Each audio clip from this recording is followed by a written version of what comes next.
ओम श्री सरस्वत्यै नमः। श्री गुरुचरणकमलेभ्यो श्री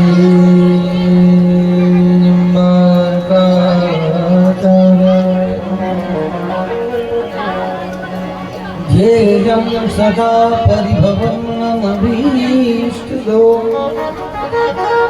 तीर्थास्पदं शिवविरञ्चिनुतं शरण्यं प्रत्यार्थिहरं प्रणतपालभवन्तिकं वन्दे महापुरुषते चरणारविन्दम्। वंशी विभूषित करानवनीलगा पीताम्बरारविन्दफलाधरोष्ठा पूर्णेन्दु सुन्दरमुखा दरविन्दनेत्रा कृष्णात् परं किमपि तत्त्वमहम् नारायणं नमस्कृत्य नरं चैव नरोत्तमं देवीं सरस्वतीं व्यासं ततो जयमुदीरये। श्री सीतानाथ समारम्भां श्रीरामानन्दार्य मध्यमाम् अस्मदाचार्यपर्यन्ताया वन्दे श्रीगुरुपरम्परा। गौराङ्गमनस्मयं नित्यं रसाचार्यरसोत्सुकम् श्रीरामहर्षणदेवाख्यं सद्गुरुं प्रणमाम्यहम्। जय जय श्री राधारमण, जय जय नवल किशोर, जय गोपी चित चोर प्रभु, जय जय माखन चोर। आइए हनुमंत विराजिए, कथा कहु मति अनुसार। स्वर्ण सहित गादी धरो, विराजियो कौन कुमार। आइए मनोवाणी को पवित्र करें, भगवान नाम संकीर्तन में प्रवेश करें। आज षष्ठम दिवस की इस कथा गंगा में प्रवेश करने से पहले कि मेरे तो आधार सीता राम के चरणारविंद, ओ मेरे तो आधार सीता राम के चरणारविंद, मेरे तो आधार राधे श्याम के चरणारविंद, मेरे तो आधार राधे श्याम के चरणारविंद। राधे श्याम के चरणों में राघव के चरणों, श्याम के चरणों में राघव के चरणों, राधे श्याम के चरणों में राघव के चरणों, श्याम के चरणों में राघव के चरणों। मेरे तो सीताराम के चरणारविंद, मेरे तो आधार सीताराम के चरणारविंद।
उठानो आधार चरणारविंद मेरे तो आधार राधे श्याम के चरणारविंद मेरे तो आधार राधे श्याम के चरणारविंद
अकारण कारण वर्णालय भक्तवांछित कल्पतरु श्री बांके बिहारी लाल की वांग्मय प्रतिमूर्ति श्रीमद् भागवत महापुराण को मेरा बार बार वंदन है।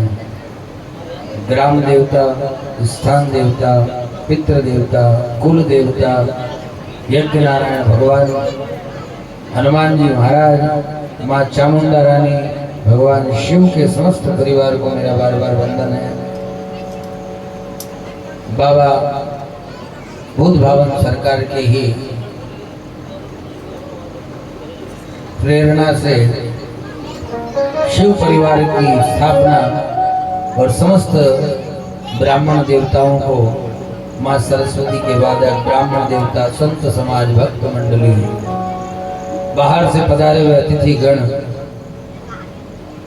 दूर संचार यंत्र के माध्यम से बैठ करके जो अपने घर पर इस कथा को श्रवण कर रहे हैं, YouTube पर अजय दर्शन चैनल के माध्यम से जितने भक्त इस कथा को श्रवण कर रहे हैं, आप सभी को मेरा बार बार वंदन है।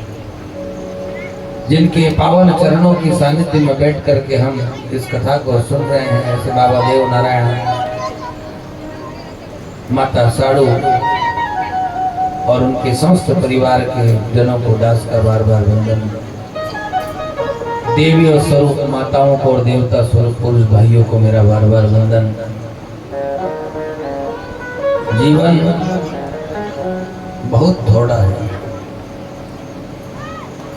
और दौड़ा जा रहा है समय का घोड़ा, लेकिन आज इस कथा के अंदर छठा दिवस है और ये छठा दिवस आदमी के जीवन में जैसे किसी का जन्मदिन हो, जैसे किसी का शादी की सालगिरह हुई, जैसे किसी की विवाह की वर्षगांठ हुई, किसी के बेटे का जन्मदिन हुआ, किसी के मंदिर की प्रतिष्ठा का समय आया, तो लोग उस समय उसको याद करते हैं। याद रखना, ये वही समय है कि जिसने उस समय पे उस समय का सदुपयोग कर लिया, उस समय पे हमने जो काम कर लिया तो हमारा सारा काम सही हो जाता है। और यदि समय और भाग्य ये दोनों साथ देते हैं तो भाग्य का दरवाजा भी खुल जाता है और भगवान की प्रति प्रीति भी हो जाती है। समय निकलते निकलते और आज छठा दिन है। ये विचार करना कि जैसे हमारे जन्मदिन के दिन हम उस दिन को विशेष मान के रखते हैं, वैसे ही आज भागवत कथा का छठा दिन है। ऐसा दिन है कि एक भक्त भगवान को पाना चाहता है, एक प्रेमिका अपने प्रेमी को पाना चाहती है, एक जीव परमात्मा को प्राप्त करना चाहता है, एक आत्मा परमात्मा से मिलना चाहता है। और आज इस कथा में आत्मा और परमात्मा का मिलन जब होगा तो उसको ऋषियों ने, महात्माओं ने छठा दिन कहा है कि भैया ये दिन कौन सा है? छठा दिन। रोज जीवन में रोज दिन आते हैं, रोज रात होती है, दिन रात, लेकिन वो दिन विशेष होता है जिस दिन हमारा कोई हमारे घर आने वाला हो, हमारा बेटी आने वाला हो, हमारा रिश्तेदार आने वाला हो, हमारा परिवार वाला आने वाला हो, कोई हमारा बेटो आर्मी में गए हो, मिलिट्री में गए हो, वो आने वाला हो। प्रतीक्षा करते हो वो आ जाए, खुशी का ठिकाना। वैसे आज की कथा सुखदेव जी महाराज राजा परीक्षित को सुना रहे और कह रहे हैं, राजा आज दिन छठा है, आज एक आत्मा परमात्मा से मिलने के लिए आतुर बैठी है। ब्रज की उन गोपियों के बीच में भगवान जाते थे, लीला करते थे, आनंद करते थे, उन गोपियों के बीच में बैठ करके उन गोपियों के मनोरथ को पूर्ण करते थे। लेकिन जब समय आया तो भगवान ने कहा कि देखो आज समय नहीं है, शरद पूर्णिमा का दिन हो उस दिन आना। वो दिन है छठा हुआ, कौन सा दिन? कि शरद पूर्णिमा। सारी गोपियां दौड़ दौड़ करके आज तैयार हो करके सज सवर करके और सीधे उस गोकुल में, उस वृंदावन की धरा पर आने लगी। ब्रज 84 कोष के अंदर जितनी भी गोपियां थी वो दौड़ दौड़ करके सीधी कहाँ आई? जब भगवान खड़े थे। भगवान बांसुरी बजा रहे थे, बांसुरी बजाते बजाते बजाते बजाते गोपियां आ रही हैं। अब इधर कैलाश पर्वत पे भोले बाबा को पता चला। भोले बाबा ने क्या उन्होंने क्यों कहाँ जाए? मैं जा रही हूँ। हाँ, कि वृंदावन में। क्यों?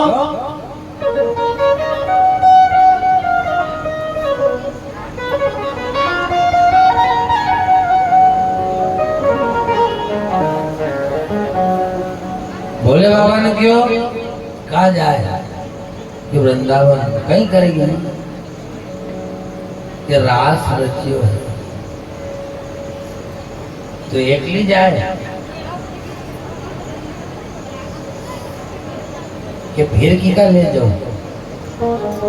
हजारों लाखों गोपी ने उनका बीच में एक योगेश्वर भगवान कृष्ण, वहां आदमी उनको काम नहीं है।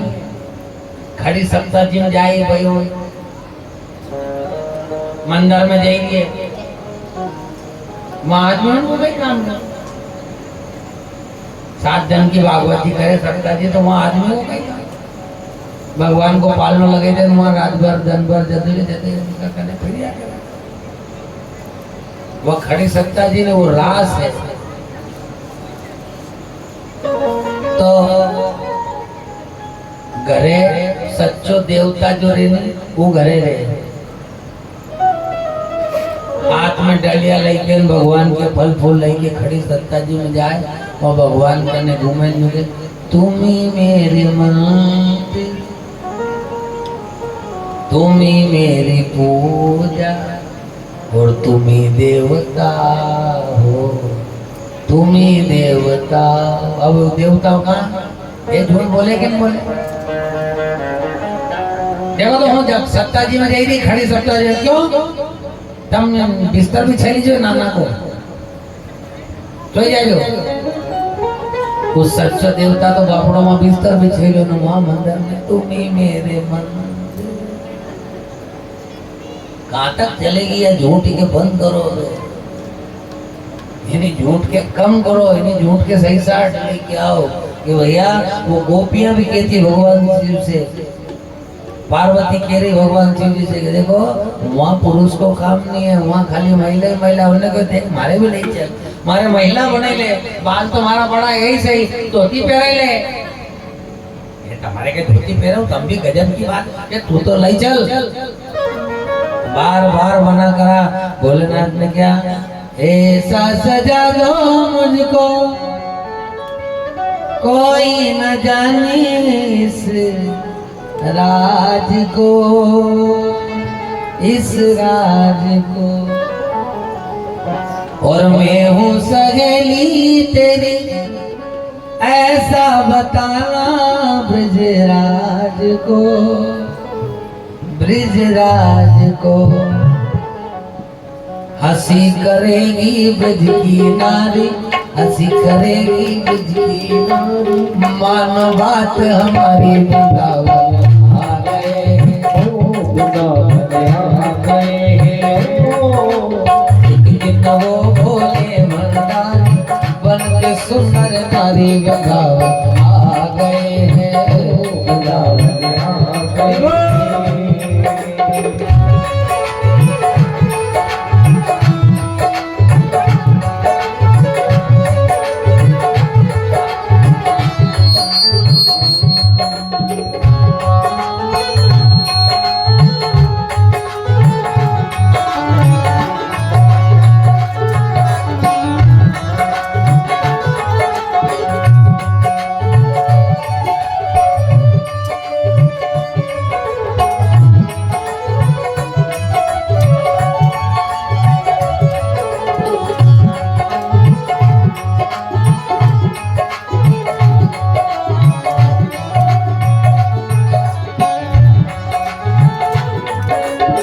पार्वती से बोले मैं भी चलूंगा तेरे साथ में, तेरे साथ में। पार्वती से बोले मैं भी चलूंगा तेरे साथ में, तेरे साथ में। ओ राधा संग श्याम नाचे मैं भी नाचूंगा तेरे साथ में, तेरे साथ में। ओ राधा संग श्याम नाचे मैं भी नाचूंगा तेरे साथ में, तेरे साथ में। ओ हाथ के जोड़ा पहन के साड़ी चाल चले मत वाले बिहाव आ गए हैं, ओ बड़े आ गए हैं। तुझने वो भोले भंडारी बजकर सुंदर नारी वृंदावन आ गए, ओ वृंदावन आ गए।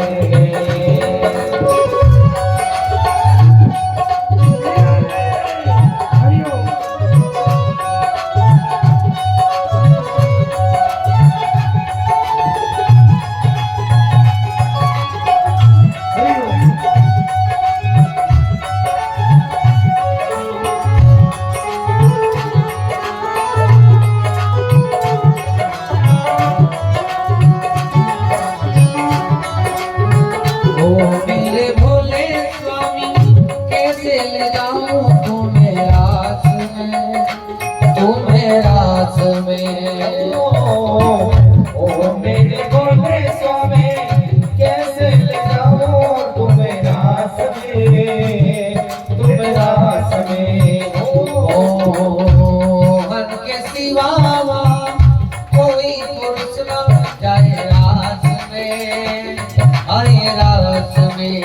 मोहन के सिवा पुरुष न जाने उस रात में करेगी ब्रज की नारी, अच्छी करेगी ब्रज की नारी, मानो बात हमारी बजावन आ गए, बजावन आ गए।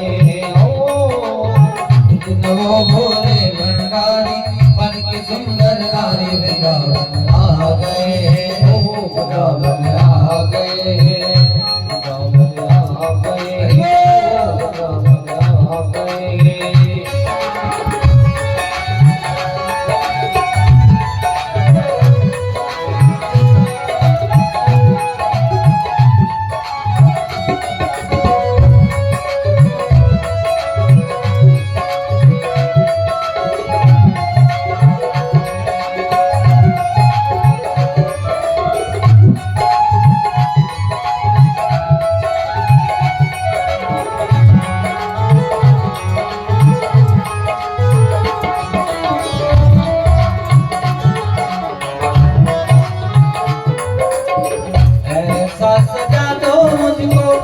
कोई न जाने इस राज को, इस राज को ऐसा सजा दो मुझको, कोई न जाने इस राज को, इस राज को। मैं हूँ सहेली तेरी ऐसा बताना ब्रजराज को, ब्रजराज को। मैं हूँ सहेली तेरी ऐसा बताना ब्रजराज को, ब्रजराज को। और बना के जोड़ा पहन के साड़ी, बना के जोड़ा पहन के साड़ी, चाल चले मत वाले बजावन आ गए। तुझ वो भोले भंडारी बनकर सुंदर बजावन आ गए, बजावन आ गए।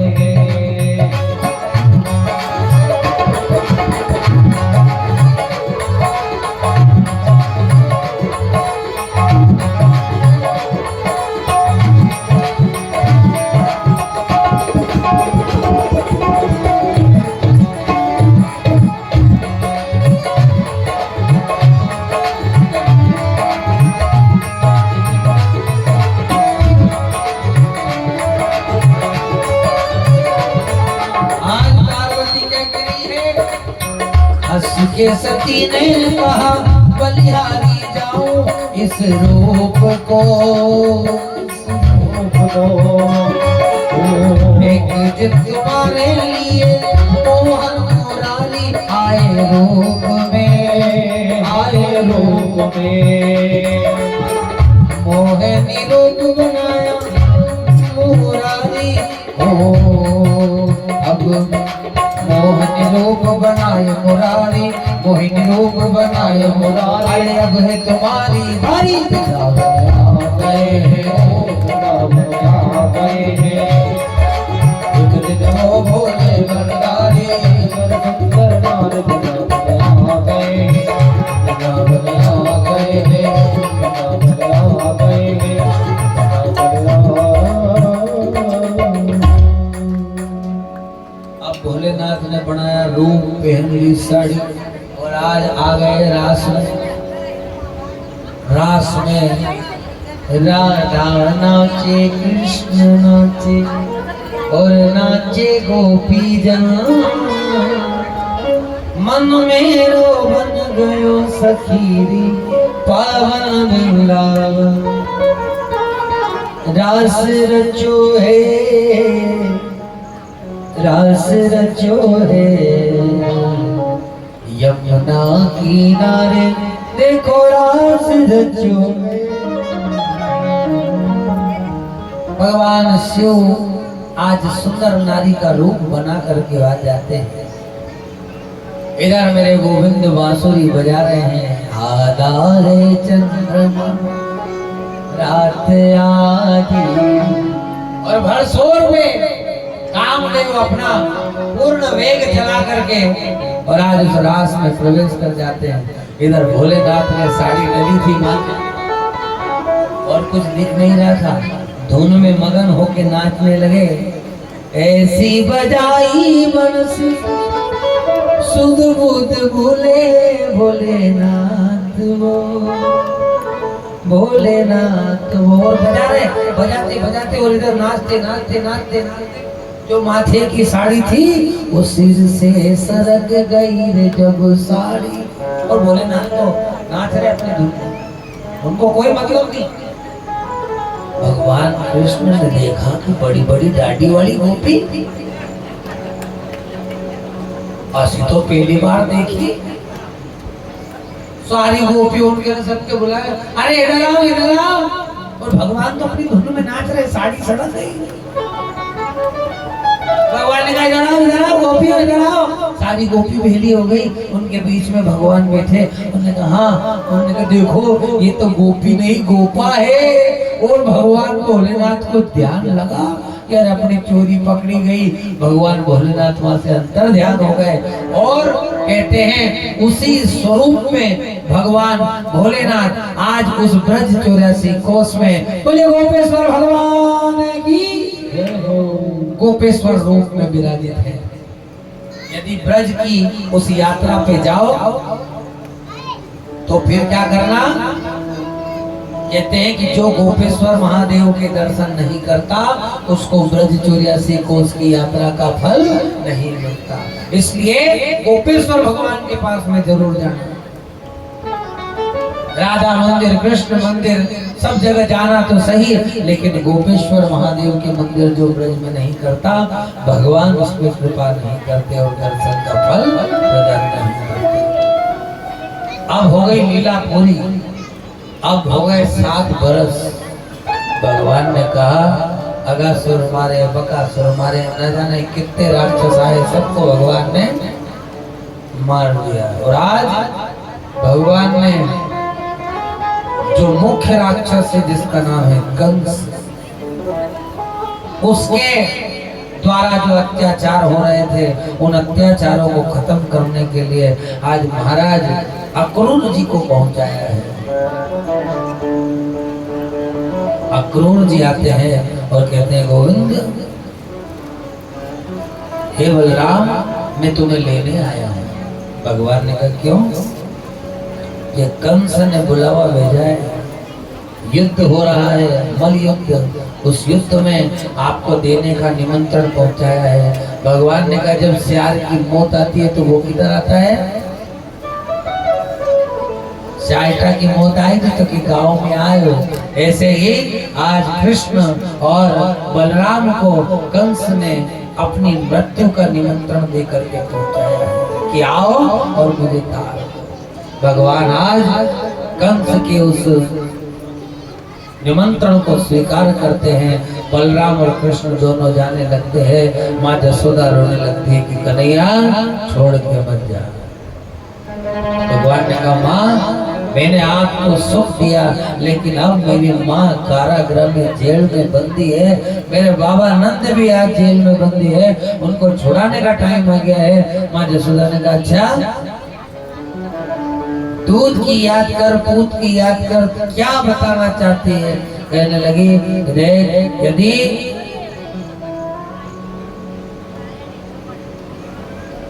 यदि तू मेरा बेटा होता तो ऐसी बात नहीं करता। तो मेरा लाल नहीं है इसीलिए मुझे छोड़ करके जा रहा है। भगवान रो रहे हैं, जिंदगी में पहली बार भगवान रोए। भगवान रो रहे हैं और कहते माँ तू ऐसी बात मत कर,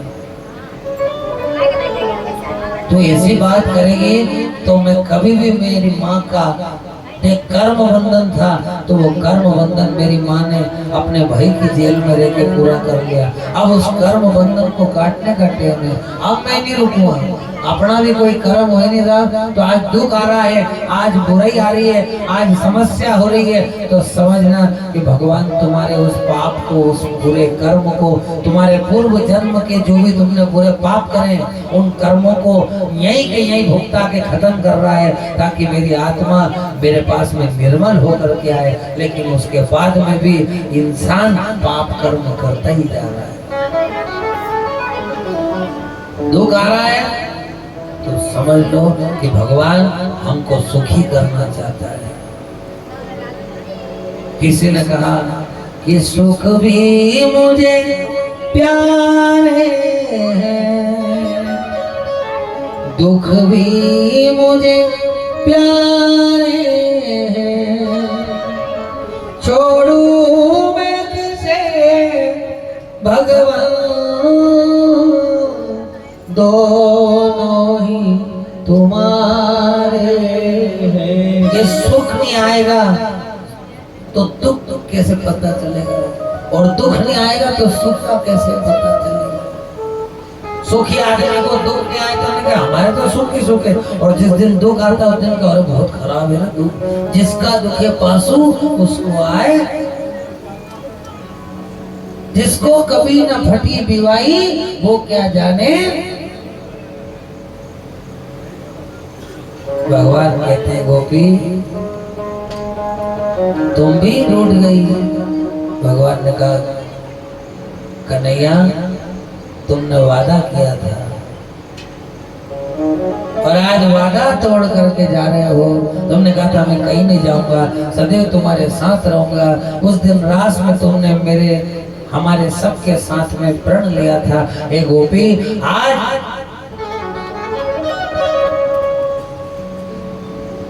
आज मौका है। गोपियों ने कहा जो मांगना है वो मांग लो, आज मैं जा रहा हूँ लेकिन वादा करता हूँ कि तुम्हारे पास फिर आऊंगा। गोपियां कहती है कि तूने वादा किया, तेरे वादे पे भरोसा नहीं, झूठा वादा, झूठी प्रीत और झूठा ये नजराना है। एक आना तुझे आज हमें छोड़ करके जाना है। आज जाने के लिए जब तत्पर हुई तो वो गोपियां क्या कह रही है? गोपियां कह रही है काला छोड़ के राजा कृष्ण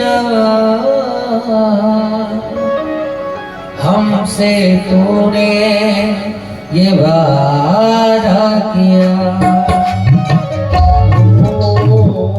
छोड़ के राजा कृष्ण, छोड़ के राजा कृष्ण। आदरणीय हमारे चरण सिंह जी बंडा साहब समस्त ग्रामवासियों के साथ हमने तुमसे गिरला खेड़ी। देखो बालाजी धाम से एक भगत दूसरे बालाजी को मनाने आए, जरा जोरदार ताली सेवा करते हो। छोड़ के राजा कृष्ण हमने तुमसे ये वादा किया।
झूठी प्रीत दीवाना या कपटी या कपटी या कपटी या कपटे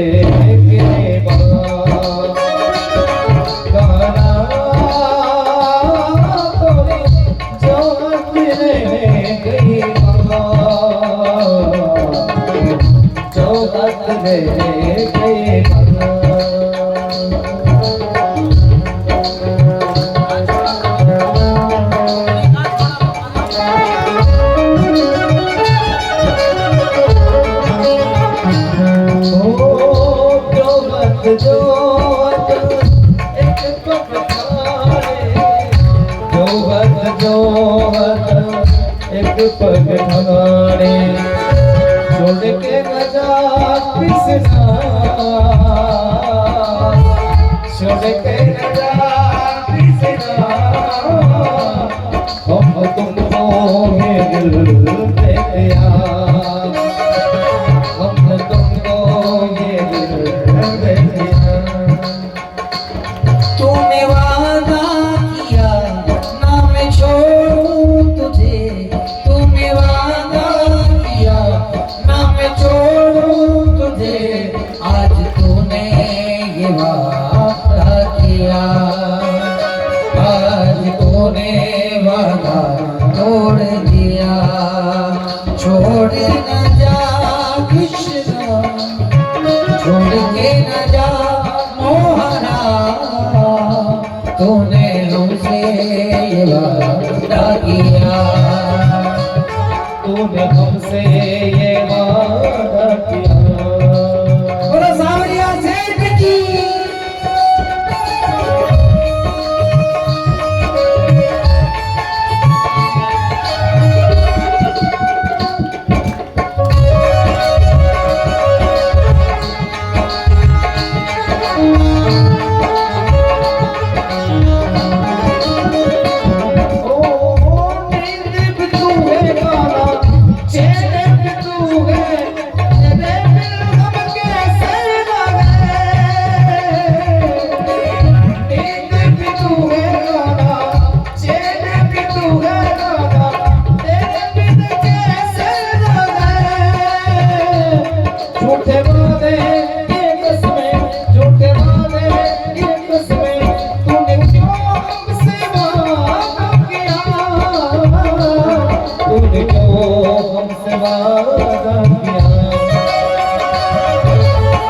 छोड़ के न जा मोहना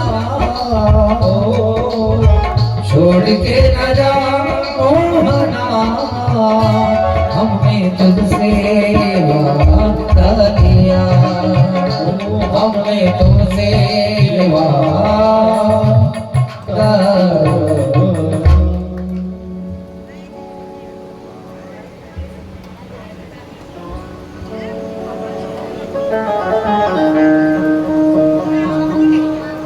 भगवान की करुणा उन गोपियों ने आज भगवान से खूब मिलने की आखिर में गोपी कहने लगी तो नहीं माने नहीं तो थारा रथ का आगे सारी गोपी लेट जाओ इसका रथ आगे मत जान दो सारी गोपी रो रही है रथ के आगे लेट गई कि तुझे जाना है तो हमारे ऊपर चढ़ा के जा भगवान ने क्या देखो गोपियों बंधन में मत डालो आज सारे बंधन तोड़ देना है आज मुझे मेरी माँ को कारागृह से मुक्त करना है आज मेरे मामा ने देखो भगवान ने भी उसी के घर गए तो दुर्योधन ने 56 मेवा बनाए थे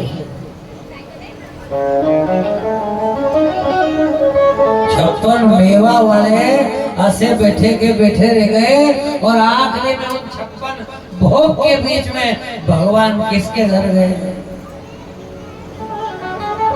विदुर के घर जाते हैं भगवान क्यों जाते हैं विदुर के घर जाकर के भोग लगाते हैं कि भाव का भूखा हूँ मैं और भाव ही बस सार गए भाव से मुझको जो भजे तो भाव से बेड़ा पार और भावना में भाव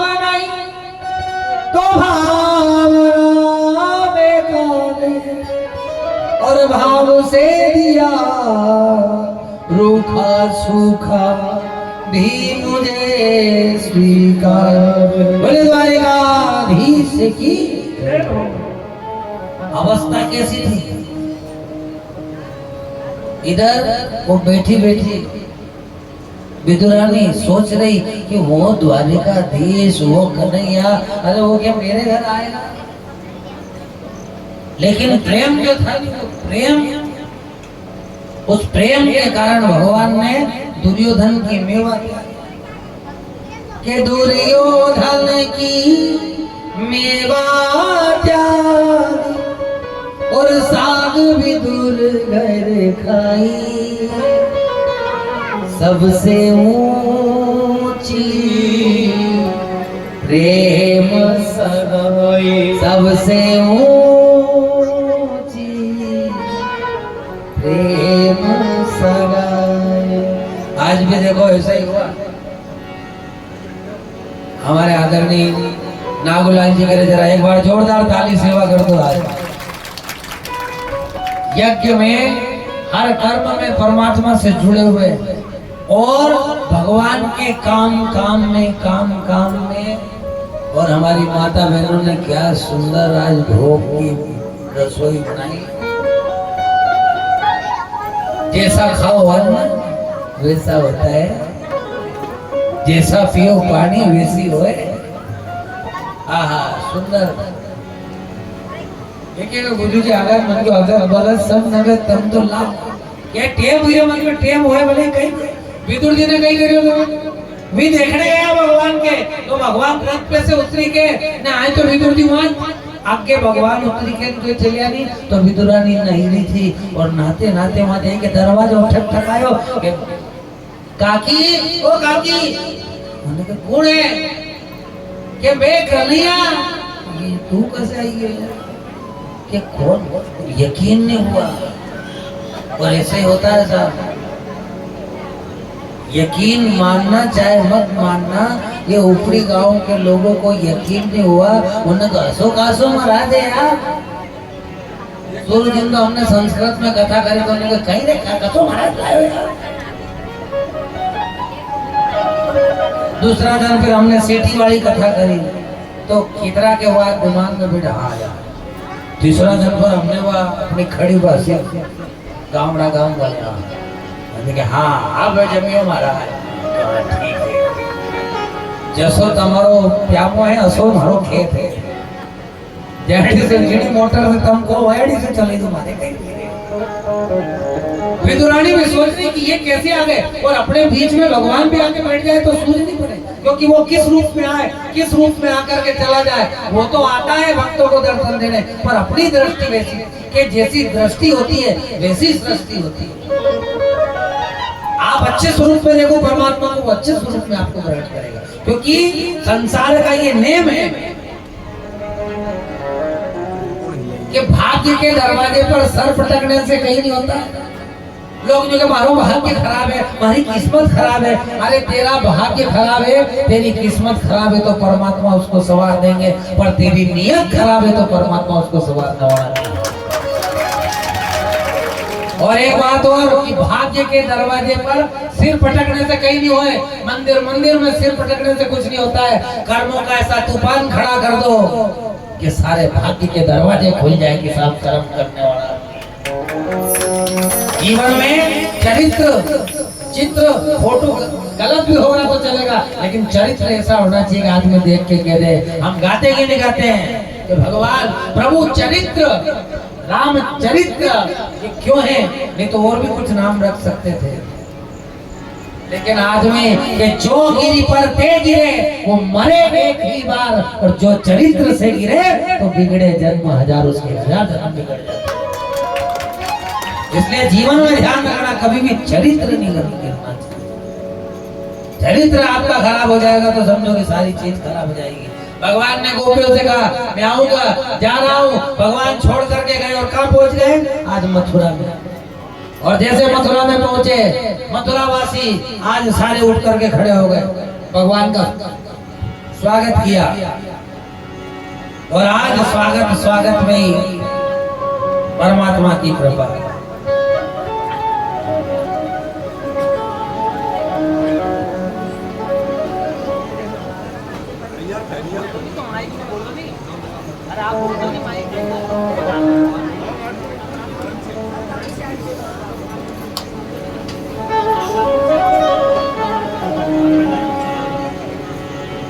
देव नारायण जी की सेवा समिति झोकर से आदरणीय पंडित जी पधारे, जरा जोरदार ताली सेवा करें आपके लिए भी। अपने सब परिकरों के साथ में भगवान की कृपा। तो देखो सारे देवताओं ने कैसे स्वागत किया, खड़े हो। कभी भी अपने घर कोई आए, अतिथि आए, गुरु आए, भगवान आए तो बैठे मत लेना, नहीं तो फिर जिस दिन अपने ऊपर दुख आएगा उस दिन वो भगवान भी बैठा ही रहेगा। उन्होंने कहा तू उठा, उठ करके सारे मथुरा के लोगों ने भगवान का स्वागत किया। भगवान मथुरा में प्रवेश करके भगवान ने कहा कि अच्छा है, लोग अच्छा है, कि पापी का राज्य में रहते हुए भी अच्छा है, तो कि तुम्हारे माता पिता कारागृह में बंद है नहीं इसलिए अच्छा है। ये सगड़ा चाहता नहीं तो एक ही बार में सगड़ा मिल ही नहीं। कहीं करता आपका माता पिता के थोड़े ही रहता, कहीं करता आपका माता पिता के छुड़े देता, लेकिन नहीं, पापी का नमक खाया हुआ आदमी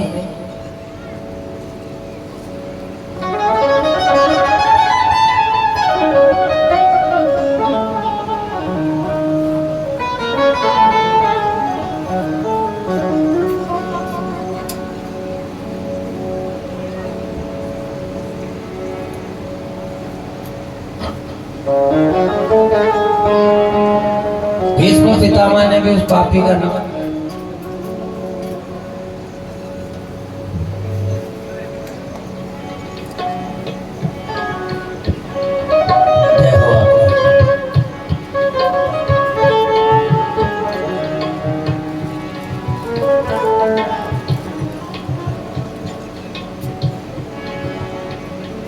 लोग कहने होने का भैया ये हंसता हुआ चेहरा है, हंसता हुआ चेहरा है। तो हंसता हुआ चेहरा आपकी शान बढ़ाता है, पर हंस करके किया हुआ काम आपकी पहचान बढ़ाता है। और वही पहचान आदरणीय पंडित जी की है जो झोकर से पधारे, हमारे चरण सिंह जी की है। लोग वहाँ घंटों घंटों बैठे और सुबह से सात तक के, मैं भी कितनी बार ही गया, प्रतीक्षा करनी पड़े साहब। ये परमात्मा की कृपा है कि भगवान ने आपको उस लायक बनाया है, तो आप उस लायक उसी पदवी पर रहो, उसी सम्मान से रहो और उसी हिसाब से जीवन जियो। यही चरित्र है और यही चित्र है। जैसे रास्ते पर यदि कंकड़ पत्थर हो तो एक जूता पहन करके चला जा सकता है, लेकिन जूता अच्छा हो और जूते के अंदर कंकड़ होए तो एक कदम भी नहीं चला जा सकता। ठीक उसी प्रकार से ये जीवन है। इस जीवन को आप परमात्मा की कथा सुन करके ऐसे जियो कि आप उस कथा के माध्यम से आप भी चलो, आपकी खानदान, आपके प्रेम, आपके पीछे वाले सब चलते रहे। लोग कहते हैं तुलसीदास जी को क्या समझते हो, चोर थे, लेकिन साधु संत का संग मिला कि तुलसी तुलसी कहा करो और तुलसी वन की घास, और श्री रामचंद्र की कृपा से हो गए तुलसीदास। बोले तुलसीदास जी महाराज की। तो जैसे आज भगवान ने उस मथुरा नगरी में प्रवेश किया और प्रवेश करते से ही सारे के सारे ब्रजवासी और मथुरावासी खड़े हो गए। आगे भगवान गए तो वस्त्र फटे, वस्त्र मैले कुचैले हो गए थे। धोबी के पास गए कि भैया हमारे वस्त्र धो दे। धोबी ने कहा अरे अच्छा मैं तुम्हारे वस्त्र धोऊंगा, मैं महाराज कंस का धोबी हूँ। पीछे से जो बलदाऊ थे उनने उंगली करी, उन्होंने कहा कन्हैया ये वही धोबी है जो राम अवतार में आयो तो ये नहीं थाली सीता के अलग करी थी। भगवान ने कहा हाँ दाऊ हमारे याद तो है, पर यो गलती तो करे। और उसने गलती करी और भगवान से मना करा और भगवान ने कहा कि बस अब मेरे को मौका मिल गया। ध्यान देना, जीवन में एक गलती करोगे तो तब तो भगवान आपको छोड़ देगा, लेकिन उसी गलती को अज्ञानी आदमी करेंगे तो उन्होंने कहा कि ज्ञान नहीं है, पर ज्ञानी आदमी करे ज्ञानी आदमी यदि गलती करे नहीं तो उसका सब बिगड़ जाता है। भगवान ने कहा एक गलती और करी धोबी ने गलती, भगवान ने उठा करके एक धोबी पर चाट लगाई और उसका प्राणांत हो गया। आगे भगवान ने दर्जी के पास गए, उन वस्त्रों को छोटा करके बढ़िया वस्त्र पहने और वहां से मलशाला में पहुंचे। मलशाला में भगवान पहुंचे और आज उस मलशाला में भगवान जा रहे हैं। बलराम जी पीछे साथ में हैं और इधर जहां पर वो भगवान शिव का धनुष रखा हुआ था उसके पास में गए और वहां जाकर के भगवान ने आज उस धनुष को देखा जो शिव जी द्वारा दिया हुआ था। भगवान कृष्ण और बलराम दोनों पहुंच जाते हैं उस धनुष के पास और जैसे ही उस धनुष को हाथ लगाया उस धनुष के 4 टुकड़े उड़ गए। कंस भयभीत होने लगा, मेरा धनुष कैसे टूटा, मेरा धनुष कैसे टूटा। कि कंस कृष्ण और बलराम ने मथुरा में प्रवेश कर लिया है, धनुष भंग हो गया। कंस डरने लगा, अब मेरा काल आ गया है, अब मेरी मृत्यु निश्चित है। मुष्टिक चाणूर को बुलाया, कुबलिया पीड़ हाथी को बुलाया कि जल्दी जाओ, जल्दी जाओ, उसका मार्ग रोको, मेरा काल मेरे पास नहीं आना चाहिए। आज कुबलिया पीड़ हाथी को भगवान कृष्ण और बलराम जाते हैं, एक मुष्टिका में प्राणांत कर देते हैं।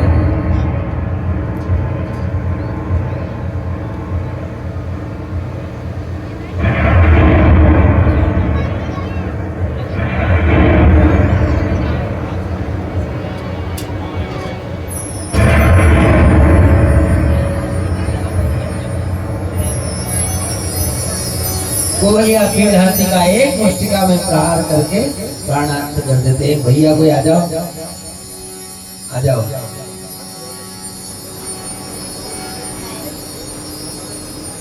आ जाओ, आ जाओ।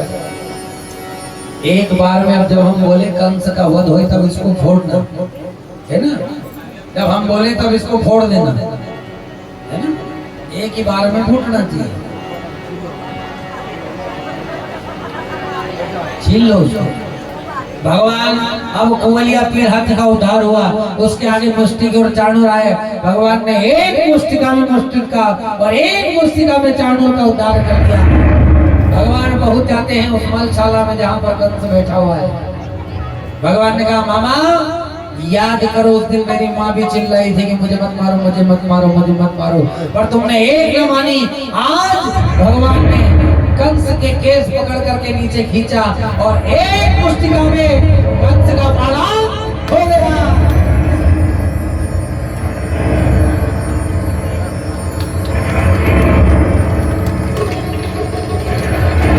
अरे नटखट बंसी वाले गोकुल के राजा, मेरी अखियां तरस गई अब तो आना। नटखट बंसी वाले गोकुल के राजा, मेरी अखियां तरस गई अब तो आना। ओ नटखट बंसी वाले गोकुल के राजा, मेरी अखियां तरस गई अब तो आना।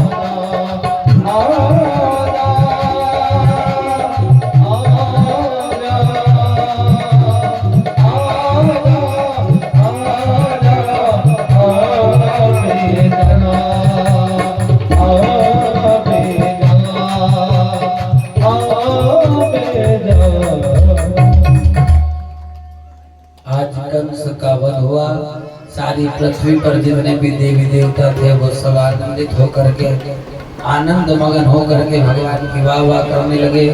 भगवान गए, अपने माता पिता को कारागृह से मुक्त किया और आज वो मुक्त करने के बाद में भगवान ने जो अस्थि प्राप्ति थी, उन अस्थि प्राप्ति ने भगवान से कहा कि देवता आपने हमारे पति का उद्धार तो कर दिया, लेकिन अब जो राक्षस बचे हैं उनका उद्धार कैसे होगा। भगवान ने कहा, देखो तुम यदि चाहती हो तो अपने पिता के पास जाओ, तुम्हारे पिता उन सारे राक्षसों को एकत्रित करके मेरे पास लाएंगे। अस्थि प्राप्ति गई, भगवान के सामने आकर के भगवान से कहा, भगवान हम जा रही हैं, इधर सारी अस्थि और प्राप्ति कहाँ पहुँचती है? अपने पिता जरासंध के पास में। जरासंध से कहा, हे पिताजी, आपके जमाता को कृष्ण और बलराम ने मार दिया है। जरासंध, हमें न्याय चाहिए। भगवान ने जैसे ही कहा, भगवान के बारे में जैसे ही कहा, जरासंध अपनी अक्षौणी सेना लेकर के भगवान के ऊपर यज्ञ आक्रमण करने के लिए आया। कहते हैं कि 17 बार जरासंध ने भगवान के ऊपर आक्रमण किया, और जब आक्रमण किया तो 17वीं बार में भगवान ने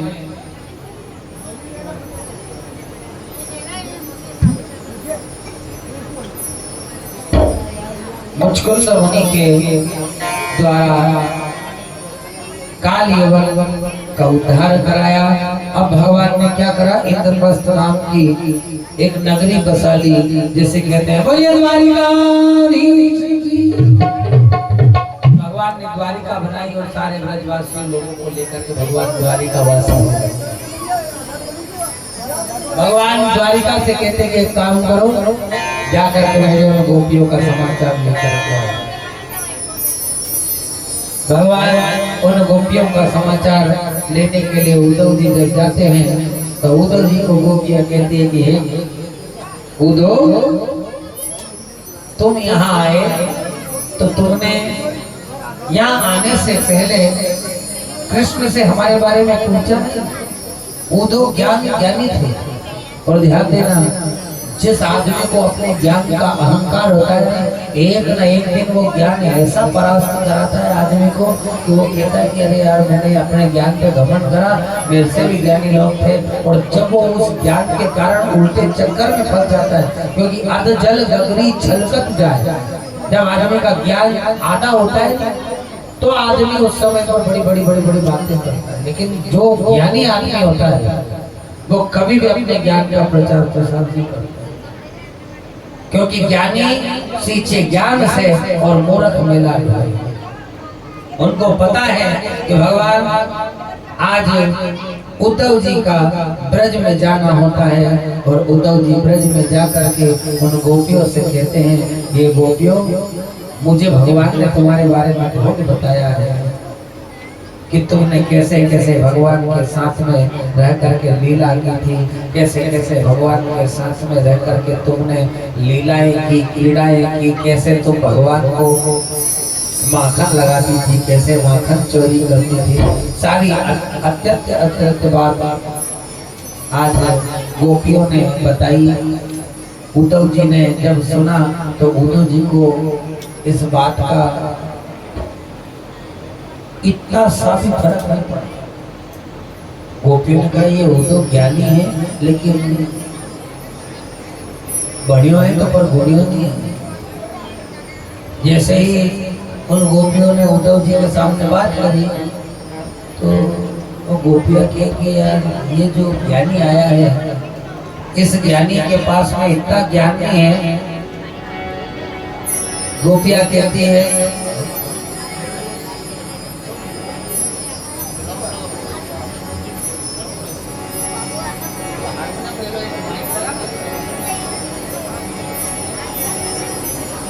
गोपियां कहती है कि उद्धव, ये जो हाड़ मांस का बना पुतला है, भारी छल छंदा है, काम क्रोध मद लोभ मोह को पड़ियो गले में फंदा है, तेरी चमके रे हुलिया